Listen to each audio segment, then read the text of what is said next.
Growing up, I knew the Torah was the large scroll at the front of the synagogue that was sometimes unfurled and read from during services. And I had a vague sense that it was Judaism's core sacred text. But while I was familiar with some of its stories and characters, I had no idea that it is the first 5 books of the Hebrew Bible, known as the Tanakh, which Christians refer to as the Old Testament. Unlike Christians, Jews do not believe the Hebrew Bible, Tanakh, was superseded by the New Testament, which details the life and teachings of Jesus, so we do not use the Christian term Old Testament. The word Tanakh is an acronym for the names of the Hebrew Bible's 3 main sections. The 5 books of the Torah compose the first section. The other 2 sections are the Nevi'im, which means prophets, and includes the books named after Hebrew prophets like Isaiah and Jeremiah, and the Ketuvim, which means writings, and includes books like Psalms, Proverbs, Job, and Ecclesiastes. While the Nevi'im and Ketuvim are important in Judaism, the Torah is our most holy text and is regarded as the source of Jewish law.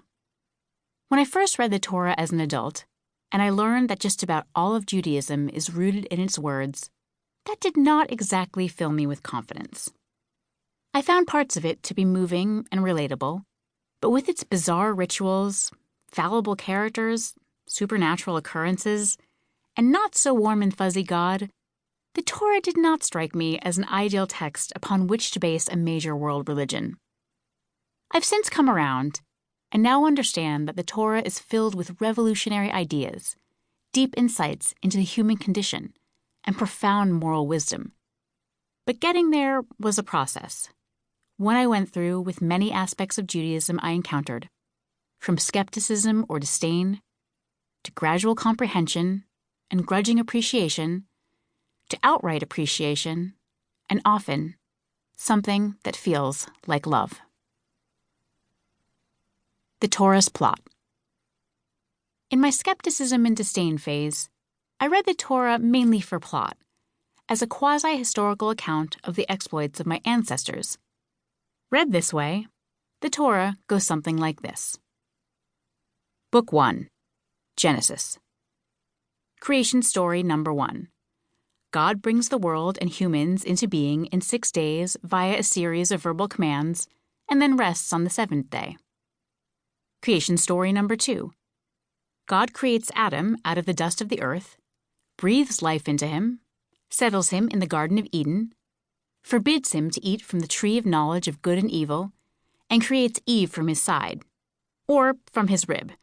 There is a debate as to how this particular Hebrew word should be translated.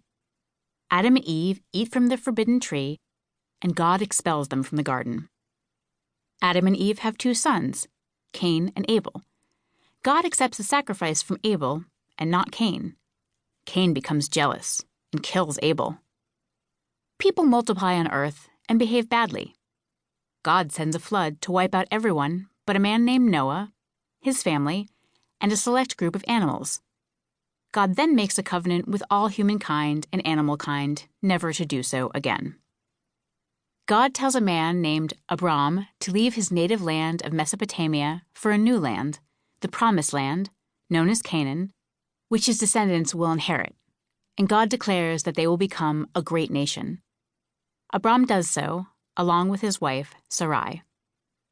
Sarai is infertile and tells Abram to take her Egyptian maid, Hagar, as a surrogate. Hagar gets pregnant. Sarai is jealous and mistreats Hagar.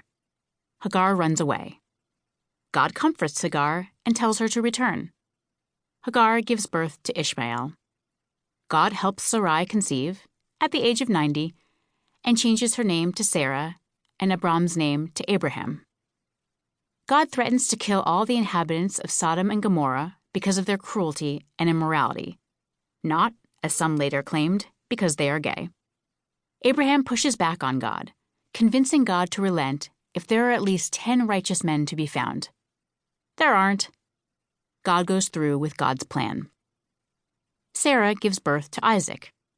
Years later, God tells Abraham to sacrifice Isaac as a burnt offering, but stops him just as he's about to do so.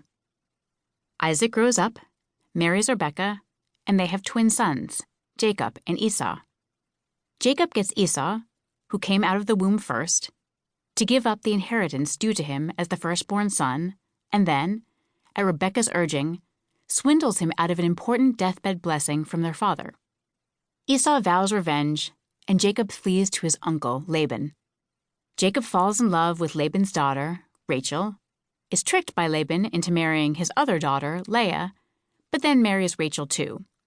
Polygamy and cousin marrying were common back then. Jacob decides to reconcile with Esau. On his way to meet his brother, he encounters a mysterious being with whom he has an overnight wrestling match. Jacob prevails, and the being changes Jacob's name to Israel and declares, "For you have wrestled with God and man and have prevailed." Jacob and Esau have a touching reunion. Jacob and his family settle in Canaan. Jacob's favorite son, Joseph, annoys his brothers, and they retaliate by selling him into slavery. Through a series of unfortunate and then fortunate events, Joseph becomes the deputy of the Egyptian pharaoh. When a famine hits, Jacob sends his sons to Egypt to purchase food. They come before Joseph, the brothers eventually reconcile, and the whole family moves to Egypt.